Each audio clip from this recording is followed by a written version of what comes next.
There was a smell that followed every tour bus and borrowed sedan on the Chitlin Circuit. Grease on wax paper, vinegar in a mason jar, cold chicken wrapped so tight the bones left marks on the foil. Black musicians who played the juke joints, dance halls, and roadhouses of the segregated South did not eat at the diners along the highway. Those doors were closed, so the food came from somewhere else. Boarding house kitchens, backstage hot plates, brown bags packed by a grandmother who knew the next safe meal might be 200 miles away. Number 14 on this list kept entire touring bands alive for days on nothing but lard and cornmeal. Number 7 showed up at nearly every backstage table from Memphis to Atlanta, and number 3 was so cheap that club owners served it instead of paying a fair wage. The Chitlin Circuit built American music. The food that sustained it has been written out of every history book. Hit subscribe because this is the history your textbook skipped. Here are 25 forgotten Chitlin Circuit foods Black musicians ate on the road. Number 25, sardines and saltine crackers. A tin of sardines cost almost nothing and needed no refrigeration, no stove, no kitchen at all. Musicians cracked the lid with a key, laid the fish across the saltine, and ate between sets or on the side of a dark highway at 2 in the morning. The oil soaked into the cracker and made it soft. The salt kept the body moving through a 4-hour show in a room with no air conditioning. It was not glamorous. Nobody photographed it, but sardines and crackers fed more blues guitarists than any restaurant in America. By the time the circuit faded, so did the ritual. The tin and the cracker disappeared into the glove compartments of history. No one wrote a song about sardines, but sardines kept the songwriters going. Number 24, fried bologna sandwich. A thick slice of bologna hit a hot skillet until the edges curled and the center puffed into a dome. 2 slices of white bread, yellow mustard. That was the whole recipe.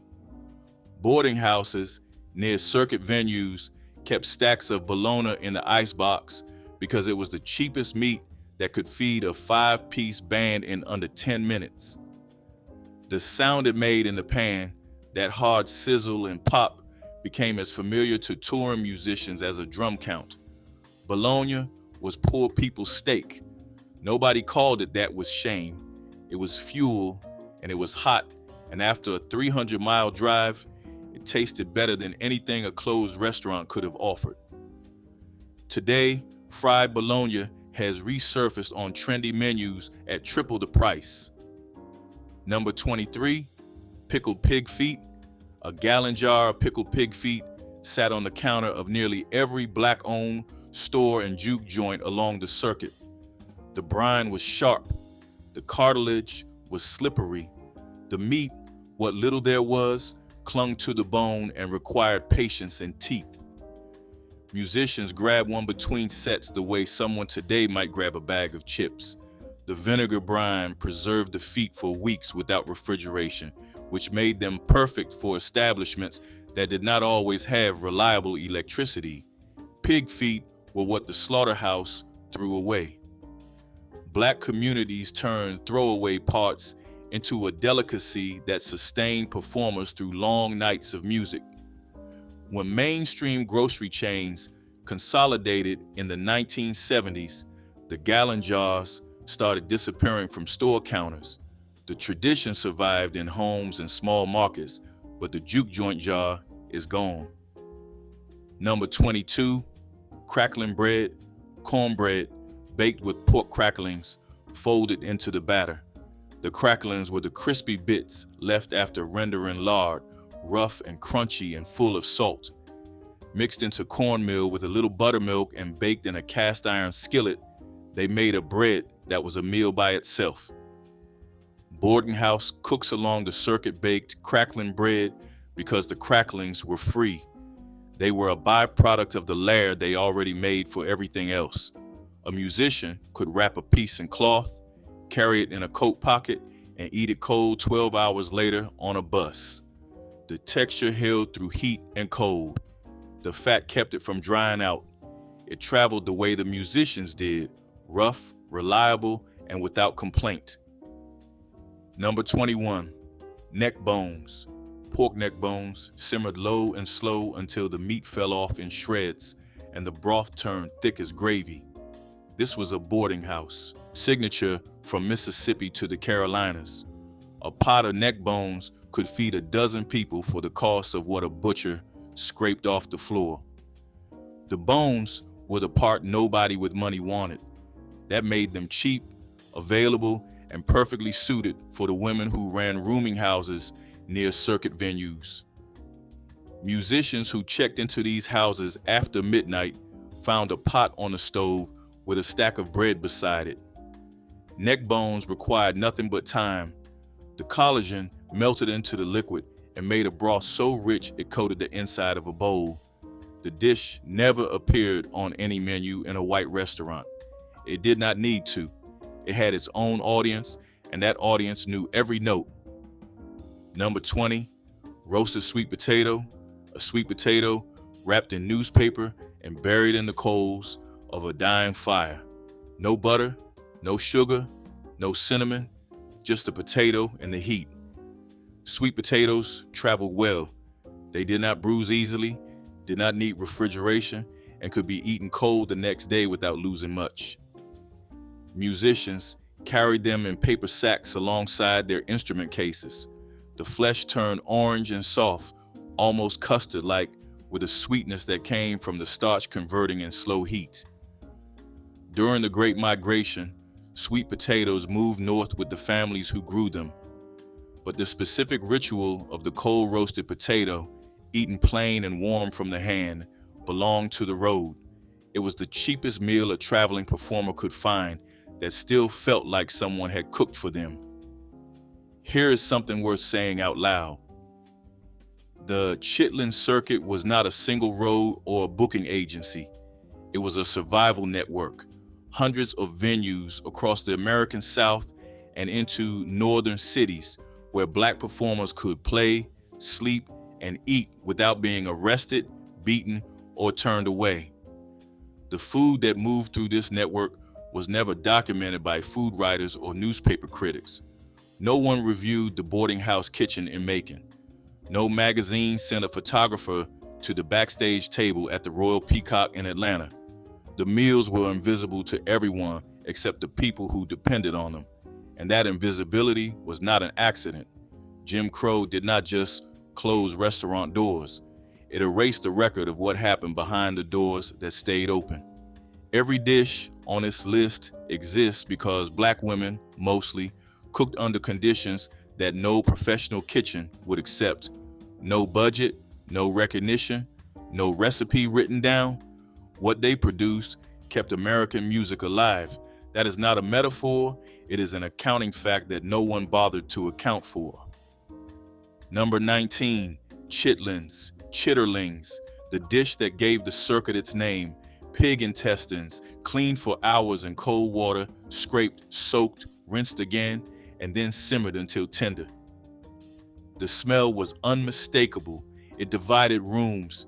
People who grew up with it barely noticed. People who did not grow up with it could not stay in the building. Chitlins were slave food in origin, the parts of the hog that plantation owners refused to eat. Enslaved cooks turned them into something worth sitting down for. That knowledge passed through generations and followed Black families into the 20th century, into the juke joints and dance halls where musicians performed. A plate of chitlins with hot sauce and vinegar was standard backstage fare at clubs across the Deep South. The preparation was brutal. Cleaning chitlins properly took the better part of a day. The women who did that work rarely got thanked by name. They boiled them with onion, bay leaf, and red pepper flakes. Some added a splash of vinegar to the pot to cut the smell. Others opened every window in the house and let the neighbors know what was coming. By the 1960s, younger generations began distancing themselves from chitlins. The dish carried too much history. It reminded people of poverty, of slavery, of a past they were trying to leave behind. But the musicians who played the circuit did not have the luxury of forgetting where they came from. The food they ate on the road was the food their grandmothers made. Chitlins were not a choice, they were a continuity, and the circuit that bore their name carried that continuity from town to town, stage to stage, until the venues closed and the name became a footnote. Number 18, pig ear sandwich. The ears were boiled until soft, then sliced thin and fried crisp or served cold with vinegar and hot sauce on white bread. This was a juke joint staple across Mississippi and Alabama. The texture was unlike anything else, part cartilage, part skin, with a chew that lasted longer than the conversation. Pig ears were free or nearly free at the butcher. They were the parts that got swept into a bucket at the end of the day. Black cooks turned that bucket into a sandwich that musicians lined up for after the last set. The vinegar cut through the richness. The hot sauce woke up a body that had been playing for 4 hours straight. Pig ear sandwiches have mostly vanished from juke joints because the juke joints themselves have mostly vanished. The sandwich survived where the buildings did not. Number 17, fried catfish and cornmeal. Whole catfish dredged in seasoned cornmeal and dropped into a cast iron skillet filled with hot oil. Along the rivers of the Mississippi Delta, catfish was the most available protein a family could get without spending money. A cane pole, a hook, and a riverbank produced dinner. The cornmeal crust turned golden and shattered when bitten. Fish fries happened on Friday nights at churches, in backyards, and behind the same buildings where musicians played on Saturday. The timing was not a coincidence. Friday fish and Saturday music shared the same economy, the same neighborhoods, the same cast iron. Touring musicians who arrived early enough caught the Friday fish fry and ate what the community ate. That was the entire point of the circuit. It was not an industry, it was a neighborhood that stretched across 1,000 miles. Number 16, ham hocks and greens. A smoked ham hock dropped into a pot of collard greens, mustard greens, or turnip greens, and cooked until the meat dissolved into the liquid. The greens absorbed the smoke and the salt. The potlikker at the bottom was as valuable as the greens themselves, sopped up with cornbread or drunk straight from the bowl. This was not a side dish. On the Chitlin Circuit, a pot of greens with a ham hock was the entire meal. Boarding house cooks kept the pot going all day, adding water and greens as people came and went. A horn player arriving at midnight got the same pot that a singer had eaten from at 6. The flavor only deepened. Ham hocks were a smoked joint that cost almost nothing at the meat counter. The greens grew in backyard gardens. Together, they made a dish that sustained entire communities. And the musicians passing through were, for one night, part of that community. Number 15, hot links. Smoked sausages packed with cayenne, black pepper, and enough spice to make the back of the throat burn. Hot links were sold at roadside stands, gas stations, and out of smokers parked in vacant lots near circuit venues. They were served on white bread with a squirt of yellow mustard. No plate, the casing snapped when bitten, and the grease ran down the wrist. In Texas, they were called hot guts. In Mississippi, just links.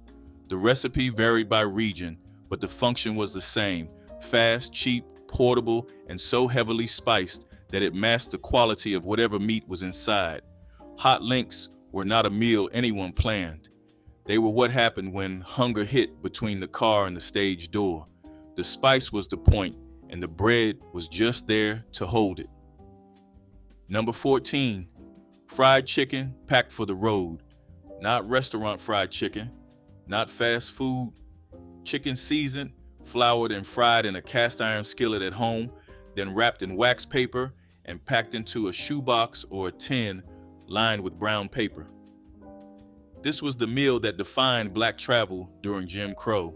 when highways had no safe restaurants, when the Green Book listed the only places a black family could stop without being humiliated or worse, fried chicken in a box was the answer. It traveled well. It tasted good cold. The coating sealed in the moisture, and the seasoning was already in the crust, so it needed nothing else. Musicians carried shoe boxes of fried chicken on tour buses, in car trunks, on trains. Mothers packed them, wives packed them. Landladies at boarding houses packed them for the next leg of the trip. The shoebox became a symbol. It meant someone loved you enough to stand over a hot stove and fry chicken at 5 in the morning so you could eat at noon in a place that would not sell you a sandwich. The ritual had rules. Dark meat traveled better than white. Thighs held moisture longer than breasts. The box was lined with paper to absorb the grease, and a biscuit went in the corner to soak up whatever the paper missed. There is a direct line between the shoebox and the modern to-go container, but the shoebox carried something the container never will. It carried the knowledge that the road was hostile, that the next meal was not guaranteed, and that the person who packed that box understood both of those things. Fried chicken in a shoebox was not comfort food. It was a survival strategy disguised as dinner. When the Civil Rights Act opened restaurant doors, the shoebox slowly disappeared. But the women who packed them remembered every piece of chicken and every musician who carried one out the door. Here is the uncomfortable truth: the grocery industry does not advertise. Every food on this list started as refuse: intestines, feet, ears, necks, scraps, the parts that white America threw in the trash or fed to dogs. Black cooks transformed those scraps into a cuisine so complete that it sustained one of the most important cultural movements in American history. The blues, rhythm and blues, soul, and early rock and roll did not come from well-funded studios. They came from rooms above kitchens, from stages next to smokers, from parking lots where someone had a grill. The music and the food were inseparable. They shared the same economy, the same geography, the same audience. And when the mainstream finally noticed the music, it took the songs and left the food behind. Labels signed the artists. Nobody signed the cooks. The women who kept those musicians fed never got a credit on an album. Their names are not in any archive. But without their kitchens, there would have been no circuit, no tours, and no music to steal. Number 13, cornbread and Potlikker, the liquid left at the bottom of the greens pot, dark and concentrated with vitamins, salt, and smoke. Cornbread crumbled into Potlikker was a meal that cost nothing extra because the liquor was a byproduct of cooking greens. Musicians drank it from cups or spooned it over cornbread broken into a bowl. Nutritionally, Potlikker was one of the richest things on any table. The long cooking drew minerals from the greens into the broth. Nobody knew that in scientific terms. They knew it made a tired body feel better. Potlikker was never sold in a restaurant. It was never bottled or branded. It existed only in the kitchens of people who cooked greens long enough to produce it, and those kitchens were almost always black. Number 12, red beans and rice. Monday's meal in New Orleans and across Louisiana, because Monday was wash day and the beans could simmer unattended while the laundry got done. The pot held red kidney beans, a ham bone or smoked sausage, onion, celery, bell pepper, and garlic. It cooked for hours until the beans broke down into a thick, creamy mass. Served over white rice, it was the most complete meal a dollar could buy. Musicians playing the clubs on Bourbon Street and in the Treme ate red beans and rice because that is what every household in the neighborhood was eating. The dish did not distinguish between performer and audience. Everyone ate from the same pot. Red beans and rice survived the circuit because it survived everything.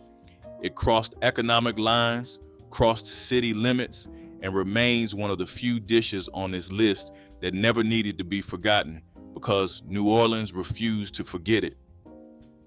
Number 11, hog head cheese, not cheese at all. A cold loaf made from the meat of a pig's head, simmered until the collagen dissolved, then pressed and chilled until it set into a firm, sliceable block. Sliced thin and eaten on crackers or bread, hog head cheese was common at juke joints and country stores across the circuit.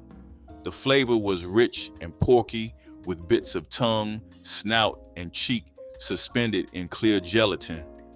It looked strange to anyone who had not grown up with it. To those who had, it was as normal as sliced ham.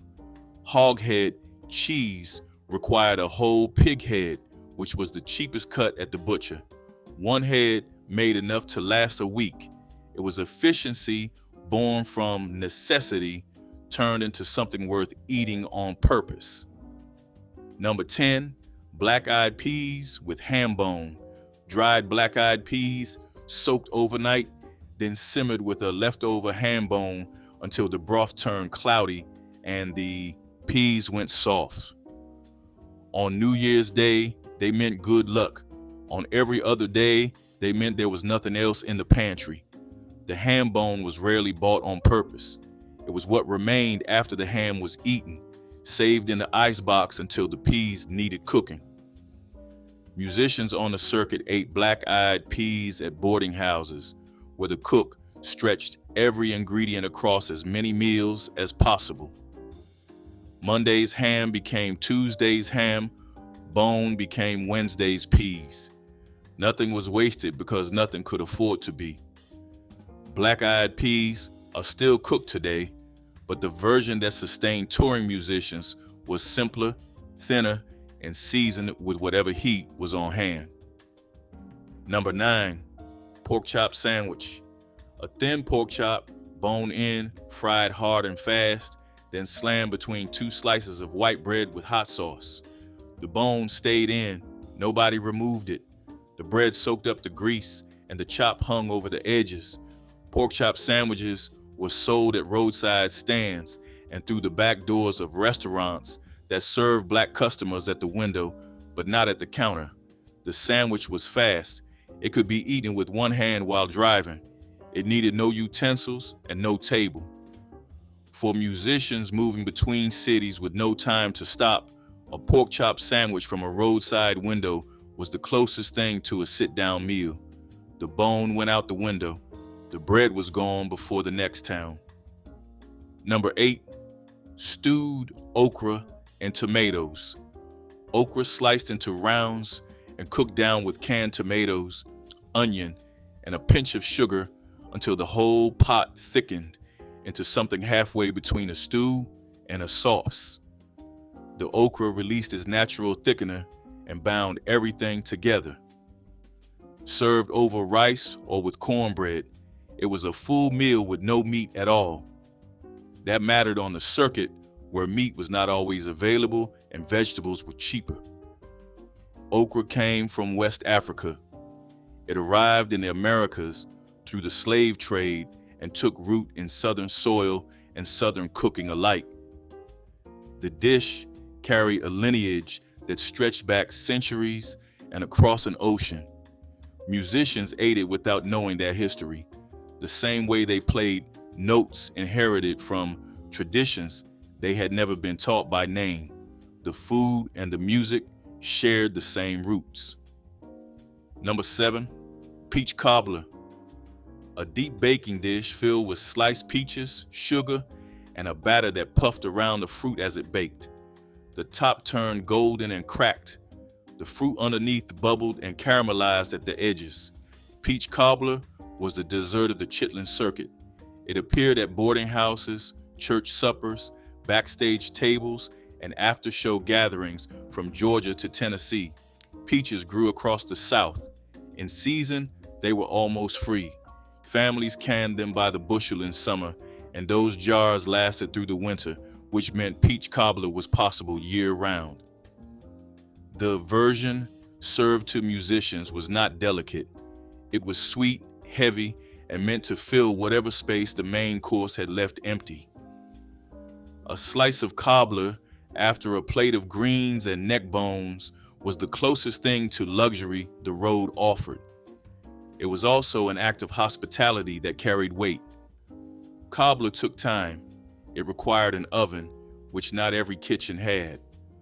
A woman who baked a cobbler for a touring band was saying something without words. She was saying the music mattered.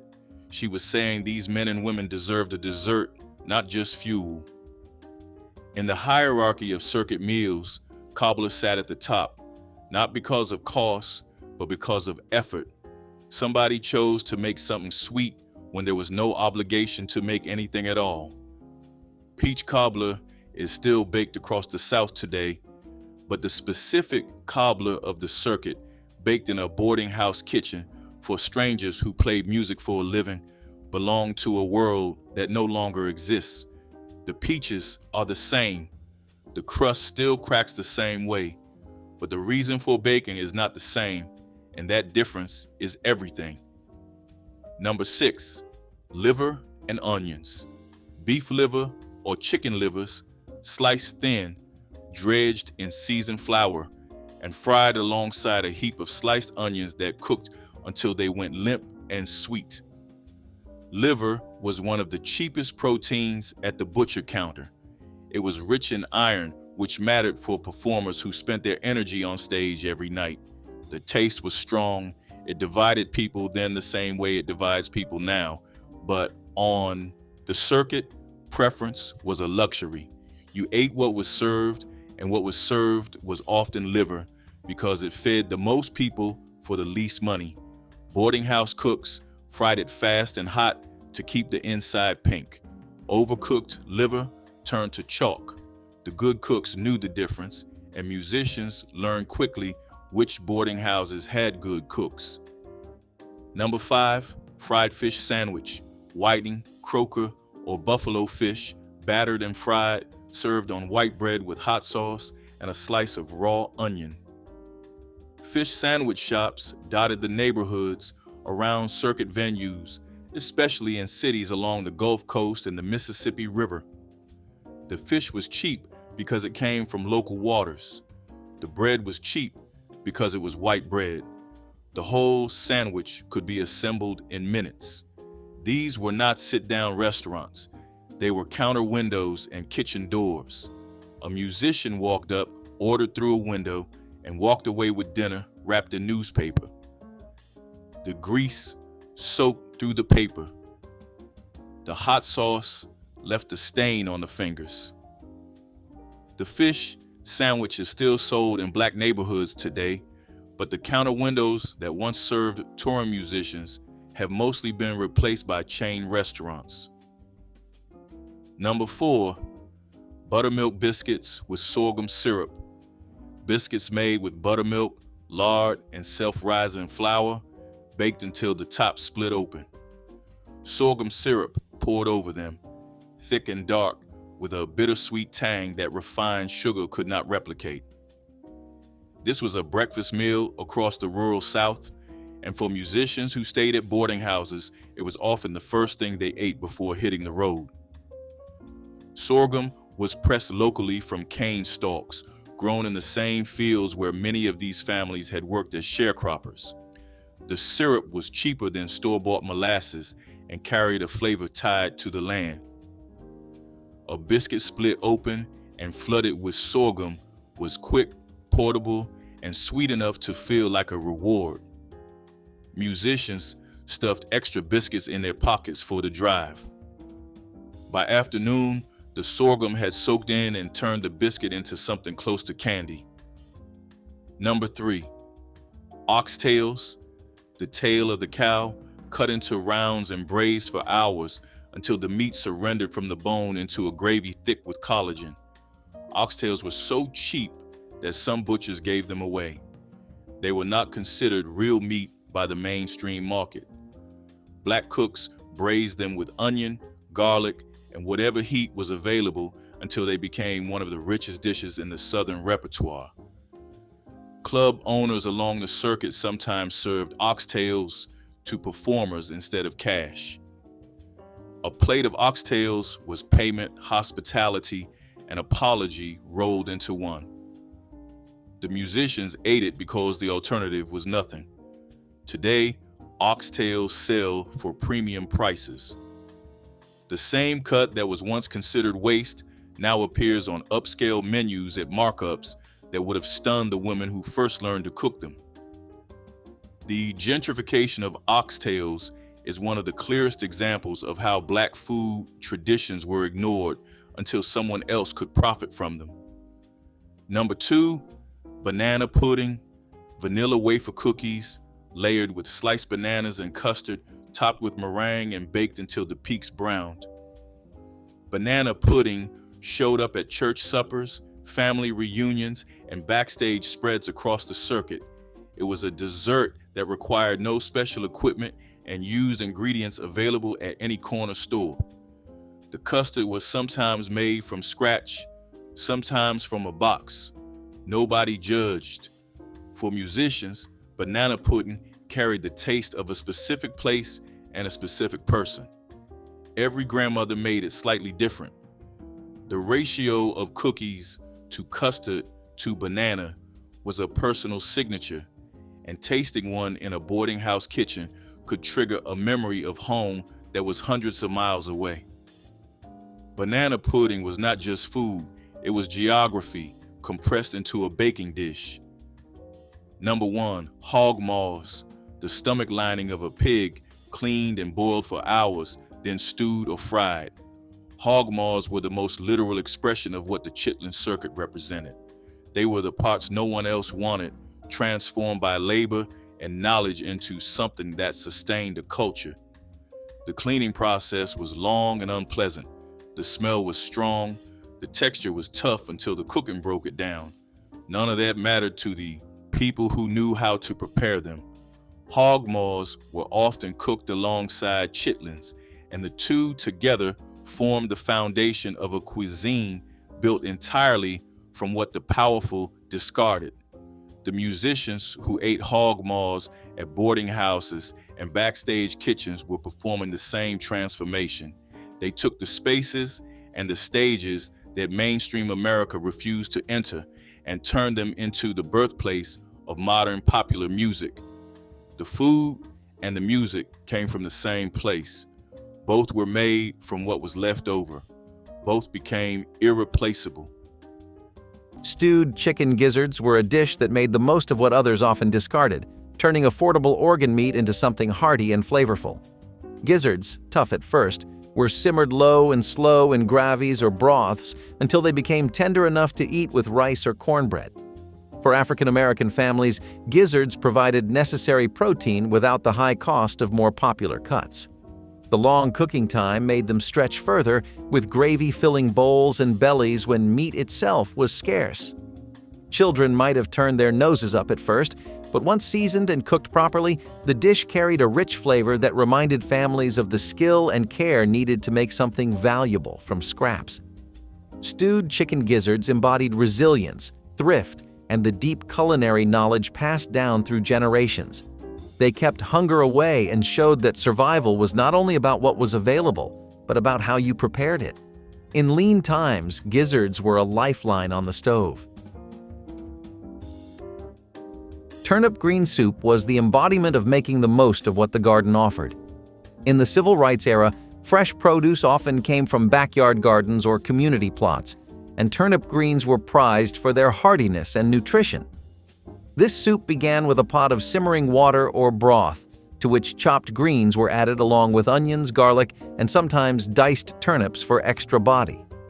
A ham hock or small piece of salt pork, if available, would be added for smoky depth, but the soup could also be kept entirely vegetable-based when meat was scarce. The greens broke down into a flavorful broth that was both hearty and comforting, perfect for spooning over cornbread or serving alongside rice. It was a dish that could be kept warm on the stove all day, feeding anyone who stopped by. In homes where every scrap of food mattered, turnip green soup was a way to turn a humble harvest into a communal meal. Its warmth nourished not just the body, but the spirit, reminding everyone at the table of the power of simple shared sustenance in uncertain times. Collard green sandwiches were a resourceful way to fill plates when meat was out of reach. Cooked greens, seasoned with fatback or drippings if available, were pressed between slices of cornbread to make a humble but hearty meal. This simple sandwich was portable, filling, and affordable, making it a dependable choice for families stretched thin by segregation and poverty. Children carried them to school or work in lunch pails, where they stood as proof of both ingenuity and resilience. Housewives leaned on collards because they grew well, even in poor soil, and cornbread was a staple in every kitchen. Together, they created something greater than their parts, nourishing bodies and spirits alike. These sandwiches were not glamorous, but they filled stomachs and carried families through hard days. Though rarely remembered now, collard green sandwiches once reflected a culture of survival, turning two of the humblest foods into a powerful statement of endurance and self-reliance against every hardship imposed. Fried pork ears may sound unusual now, but they were once a common delicacy in African American kitchens, born out of the need to use every part of the pig. Pork ears, often discarded or sold cheaply, were cleaned, boiled until tender, then fried until crisp. Seasoned well, they carried a chewy, crunchy texture that turned scraps into something worth savoring. This dish reflected the ingenuity of cooks who refused to waste anything and who turned necessity into culture. Fried pork ears were often shared at gatherings, eaten as snacks, or paired with greens and cornbread for a complete meal. They symbolized thrift and pride, proof that nothing was beneath the skill of a determined cook. In times of segregation, when resources were limited and dignity often denied, fried pork ears represented taking control of what little was available and making it meaningful. The dish was a testament to resilience, resourcefulness, and the power of flavor to uplift even the hardest times. Stewed pig ears were a dish that turned thrift into tenderness. In the civil rights era, communities knew the value of making use of every part of the animal, and pig ears were no exception. They were tough at first, but with slow simmering, they transformed into something soft and rich. Cooks would first clean the ears thoroughly, then place them in a pot with onions, garlic, bay leaves, vinegar, and seasonings like black pepper or crushed red pepper flakes. The vinegar helped tenderize the meat and added brightness to balance its richness. Sometimes a ham bone or smoked turkey neck was added for deeper flavor. Once cooked for hours, the ears developed a gelatinous texture that clung to the seasoned broth. Served over rice, they made a filling meal that felt indulgent despite its humble origins. For many families, stewed pig ears were not just about resourcefulness, but about honoring a tradition of eating nose to tail, passed down from African and rural Southern roots. In kitchens filled with the sound of laughter and the aroma of slow-cooked pork, pig ears carried the quiet pride of making something nourishing from what others might overlook. Hoe cakes were more than just a meal. They were survival cooked into thin cornmeal rounds right on a griddle or even on the flat side of a hoe over the fire. Families without flour or yeast relied on cornmeal, salt, and water, sometimes adding a little fat if they had it. The cakes cooked quickly and could be eaten plain, with syrup, or alongside beans and greens. For many, they were the daily bread, dependable and filling even when money was gone and choices were few. Children grew up with hoe cakes as part of life, learning early that a handful of meal could feed everyone if you knew how to stretch it. They were humble, yet powerful, proof that ingenuity kept people alive during years of hardship. Though rarely seen now, hoe cakes remain a symbol of strength, resourcefulness, and the will to survive against every obstacle. Their simplicity carries a history of resilience that still speaks when they are remembered on Southern tables. Stewed cowtail, later known as oxtail, was a cut often overlooked by others, but cherished in African American kitchens for its ability to create deeply flavorful meals. Though it was tough and gelatin-rich, slow simmering transformed it into tender meat surrounded by rich, silky gravy. Families would stretch it further with potatoes, onions, carrots, and beans, ensuring that one pot could feed everyone at the table. Served over rice or with cornbread, it became a complete and filling supper. Cowtail stew reflected resilience as it turned what others considered scraps into something hearty and sustaining. It carried cultural ties as well, echoing African and Caribbean traditions where no part of the animal was wasted. This dish spoke to both thrift and heritage, providing comfort through both flavor and memory. For many families, stewed cowtail was survival in a pot, proof that with time, patience, and creativity, even the humblest cut could carry dignity. Chicken gizzard stew was a dish born of patience and ingenuity. Gizzards, the tough, muscular part of a chicken's digestive system, were inexpensive and often overlooked by those who could afford pricier cuts. But in African American kitchens during the Civil Rights era, they were transformed into something hearty and deeply flavorful. First, the gizzards were cleaned and simmered slowly in a pot with onions, celery, and carrots until they began to turn tender. A roux or flour slurry was sometimes added to thicken the broth into a rich gravy, and seasonings like garlic powder, thyme, and black pepper gave it depth. Some cooks added potatoes to make the meal stretch even further. The slow cooking not only softened the gizzards, but also infused the broth with a savory richness that was perfect for spooning over rice or soaking up with cornbread. This was a dish that filled the home with the smell of slow-simmered comfort, the kind that made neighbors stop by for just a taste. In times when every dollar had to stretch, chicken gizzard stew proved that the humblest ingredients could still bring people together around the table. Cane syrup sweet potatoes were a dish that turned the simplest root vegetables into something rich and satisfying. Farmers harvested sweet potatoes by the bushel, storing them through the winter as one of the few dependable crops. To stretch them, cooks baked them in thick cane syrup, which caramelized into a glossy coating that clung to the slices. The syrup added both sweetness and calories, vital in times when food had to work hard to fill hungry stomachs. Families often ate them as a side, though sometimes the dish stood alone as a meal when meat was too costly. Children looked forward to the sticky, sweet flavor, a rare treat in days when dessert was not guaranteed. Cane syrup was local and affordable, making it a lifeline for many Southern households. Though this dish has mostly vanished, it once filled tables with warmth, proving that even in hard years, people found ways to create comfort from what little they had. Ash-cooked sweet potatoes were among the simplest and most sustaining foods. Fire roasted directly in embers until their skins blackened and their insides turned soft and sweet.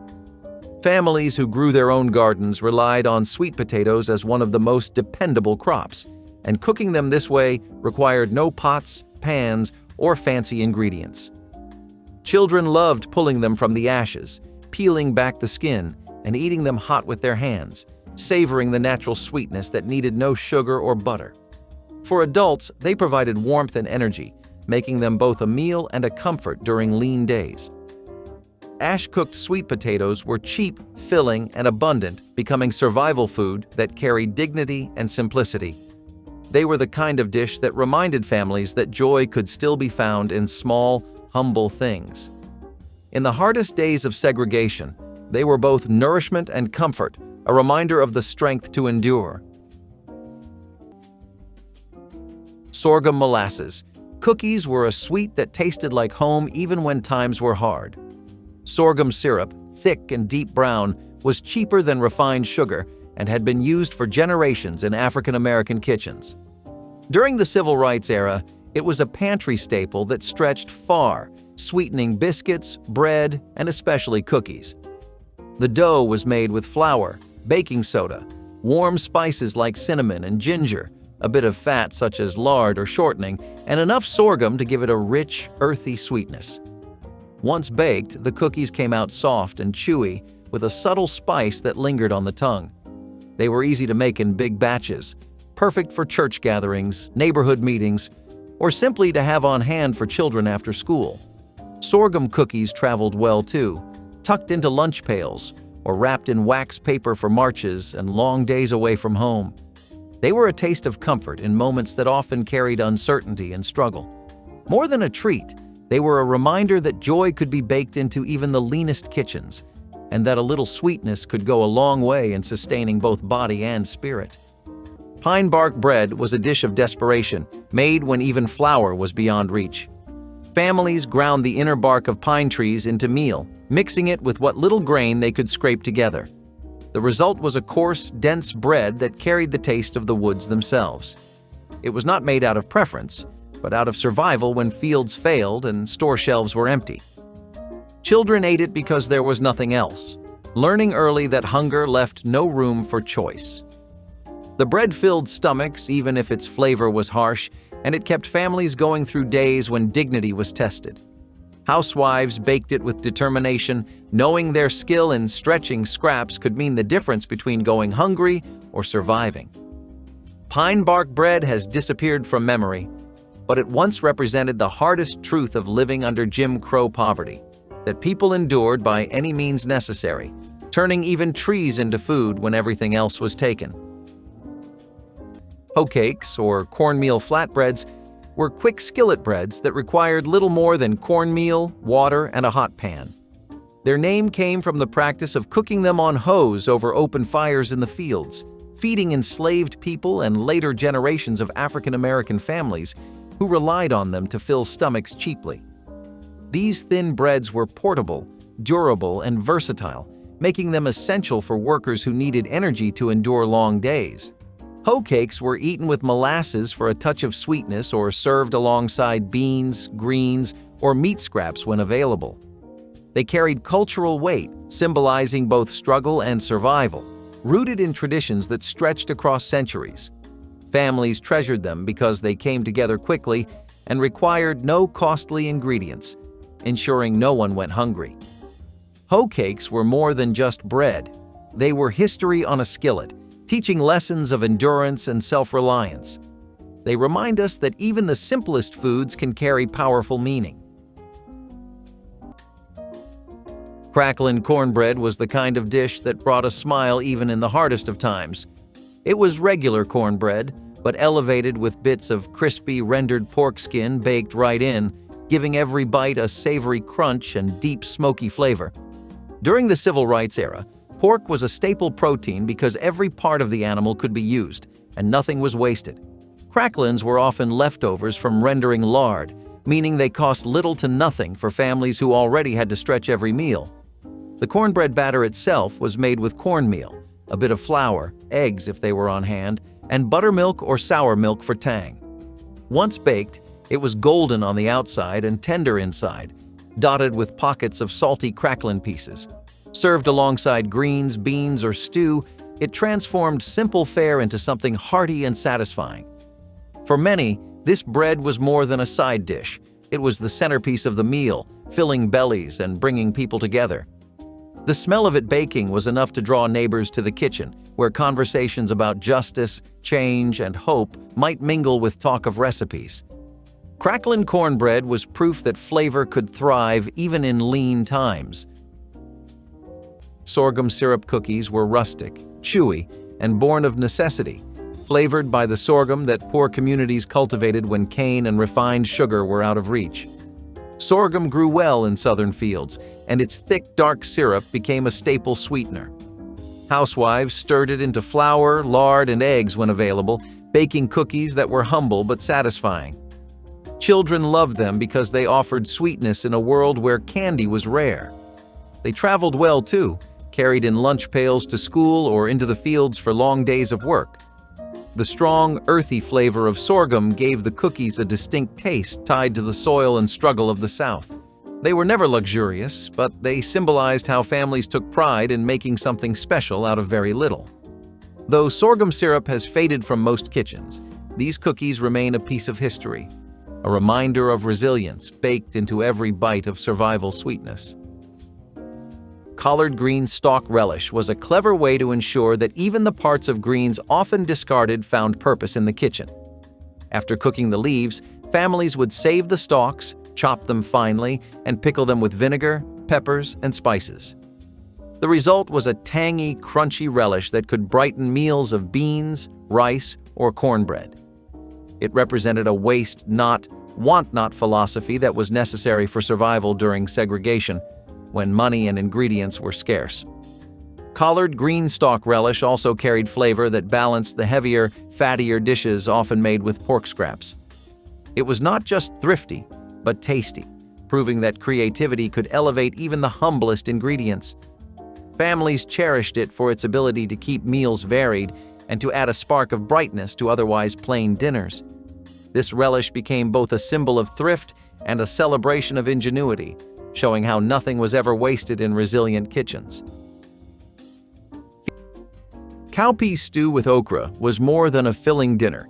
It was a direct link to West African cooking traditions that had crossed the ocean and endured through generations. In the kitchens of the Civil Rights era, this dish was a reminder of heritage and a way to feed many with what was available. Dried cowpeas, often bought in bulk for a low price, would be soaked and then simmered with okra until everything melded into a thick, hearty pot. Seasonings were simple but bold: garlic, onions, and a pinch of red pepper for heat. Some cooks added a ham hock or a bit of salt pork when they could, but even without meat, it was rich in flavor. The okra thickened the broth naturally, creating a stew that clung to cornbread or rice. It was the kind of meal that could be reheated for days, stretching every bit of food and labor. Around the table, families shared not just sustenance, but the comfort of knowing they were continuing something older than struggle itself. It was the taste of endurance, a dish that spoke softly of survival while feeding the body enough to face another day of work and fight. Dandelion green salad was a dish that came straight from the fields, where foraging often meant survival. Families gathered the bitter leaves, washing and tossing them with vinegar or bacon drippings when available. The greens were sharp, earthy, and full of nutrients, offering much-needed vitamins during lean times. Children often wrinkled their noses at the bitterness, but they ate it because it was what the land provided. Housewives appreciated that it cost nothing but effort, a way to feed families without spending precious money at the store. Dandelion greens were most common in spring, when fields were full and gardens had yet to produce crops. They symbolized resilience and adaptability, proof that food could be found even in weeds overlooked by others. Over time, salads grew richer and more varied, pushing dandelion greens aside. Yet in the Jim Crow South, they were more than a side dish. They were survival served on the table, a bitter but sustaining reminder of strength. Collard green pot.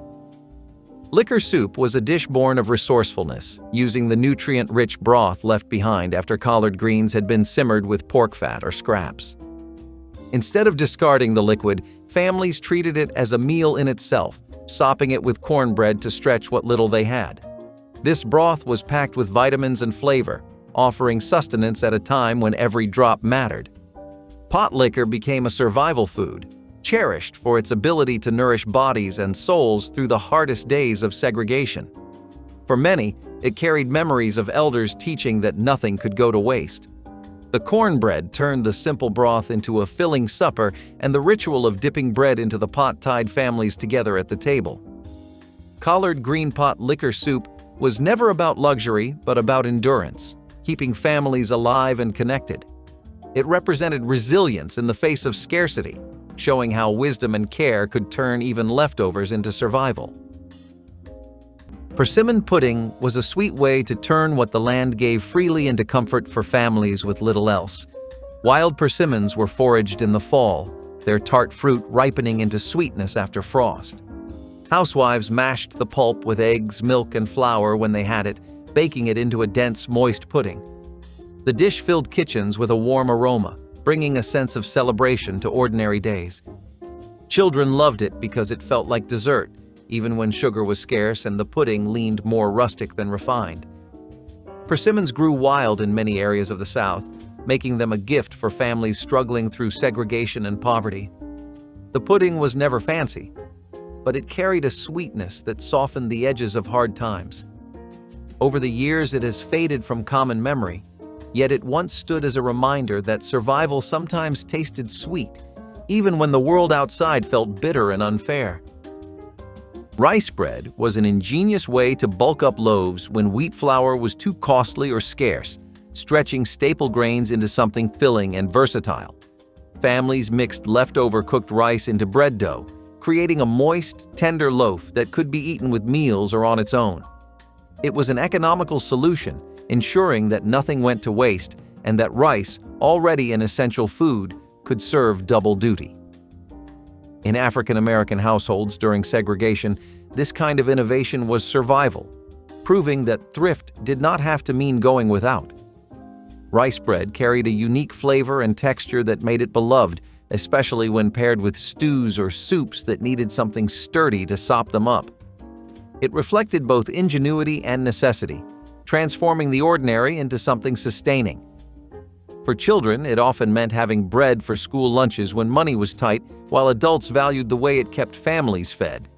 Rice bread was survival baked into every slice. 25 dishes. Not one of them was invented in a test kitchen or promoted by a food company. They came from boarding houses, church kitchens, and the back seats of borrowed cars. They kept the Chitlin Circuit moving when nothing else would. Pick one from this list, cook it this week. Not because it is trendy, but because somebody's grandmother made it for a stranger who played guitar, and that matters. Drop the one dish from this list, your family turned into gold. That is the record no archive will ever hold.